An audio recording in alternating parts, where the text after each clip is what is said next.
drop down to nothing. I'm going to go 5, 4, 3, 2, 1. Hello, it's Russ here from four-wheeling Yorkshire.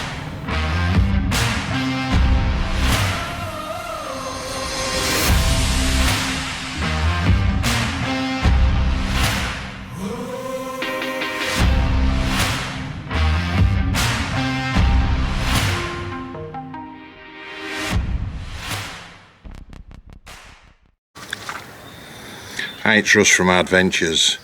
We're coming to the end of our week with the Jeep Renegade Trailhawk 4xe.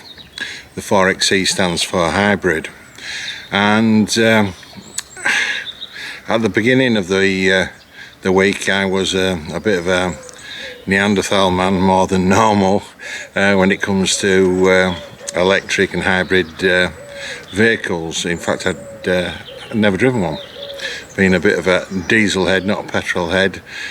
Just never come on in my radar.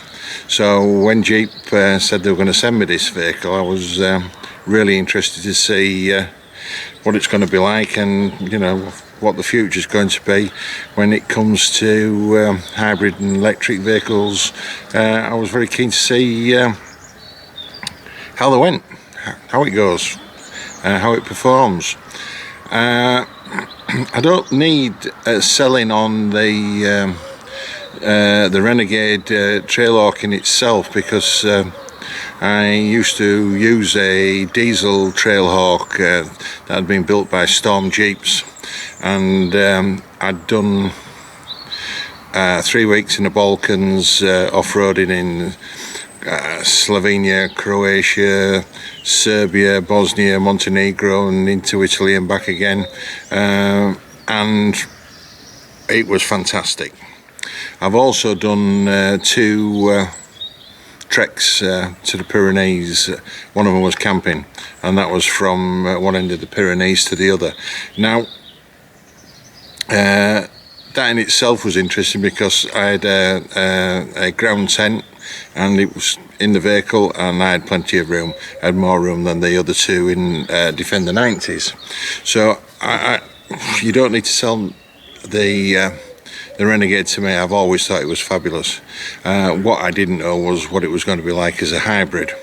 Now this vehicle's got a 1300cc turbocharged petrol engine, and then it's got the electric motors driving the rear wheels, or the electric motor driving the rear wheels. So when it's in electric, it's rear wheel drive. When it's in hybrid, when the engine's running and you've got a little bit of electric as well, it's moving around from back to front, and it does that all on its own.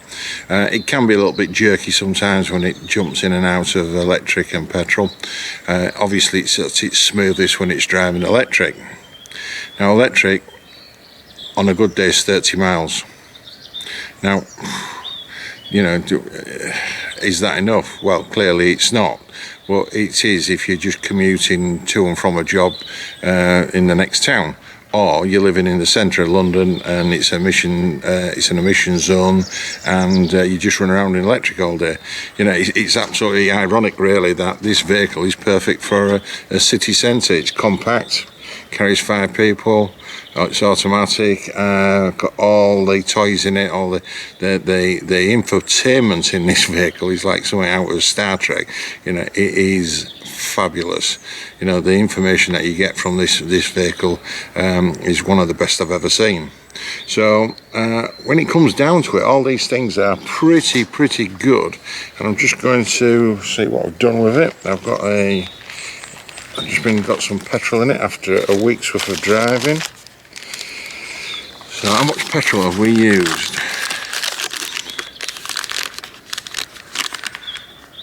£5.47. So I filled it up on Sunday. This is Thursday afternoon. It's going back tomorrow morning, and I've used £5.47 worth of unleaded. Great. But I've had it on charge for 6-7 hours every night. I don't know really how much that costs, and maybe don't want to know. it's something that has to be factored in, but it is a nice feeling, just £5 of petrol. So because we're a adventure company as well as bloggers, we took it off-road, and you'll see that in the video. Nothing serious, we just used it on some green lanes in the locality, because at the moment we can't go far. We're flooded out in this part of Yorkshire as well, so even the roads into the village are awash. 3 roads in and out, and in the last fortnight at certain times all 3 of them have been underwater. So the vehicle's being used as a proper country vehicle this week, not weekend. It's comfy, it's incredibly fast. 0 to 60 in 7 seconds. You can actually feel it pushing you back in the seat.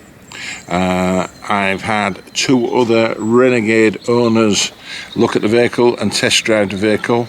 Both of them sold on Renegades, and both of them loved this vehicle, loved driving it. So what's the negatives? Because I've been, talking very positively so far. What is the negatives? Well, there's a massive one. It's £37,000. There's a big marketplace out there at £37,000.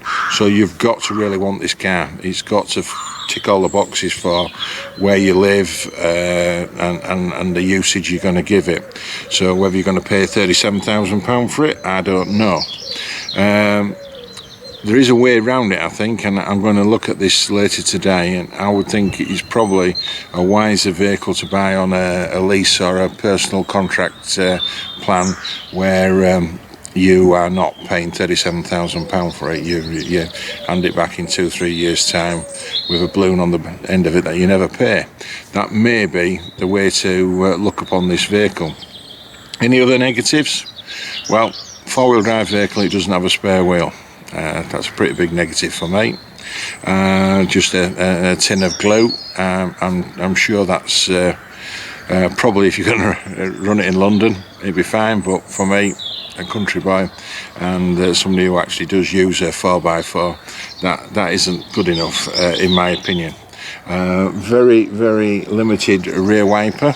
That's not really much. And the front valance on these Renegades, I've said it all along, these front valances are far too deep. If this is a 4x4 vehicle, it needs a better approach angle at the front, because it's got a good ramp over angle and it's got a good departure angle. So I would actually say to Jeep, I think there's a marketplace for this vehicle stripped back to sort of like Suzuki Jimny spec. Very, very, very basic vehicle, bumpers and everything, a lot smaller, steel wheels, all-terrain tyres, and I think in Italy, Europe and the UK, if it was coming in at £25,000 to £30,000, that would be a big seller. Everybody would look at the vehicle in a different light. So maybe there's a marketplace for that, I don't know. But have I enjoyed my week with the Jeep? Yes, I have. It's been a blast. It is amazing when you kick it down and you use the performance of it. I've really enjoyed it, and there's a Wrangler arriving tomorrow, and I've got a soft spot for the Wrangler as well. So watch this space. Thank you for watching.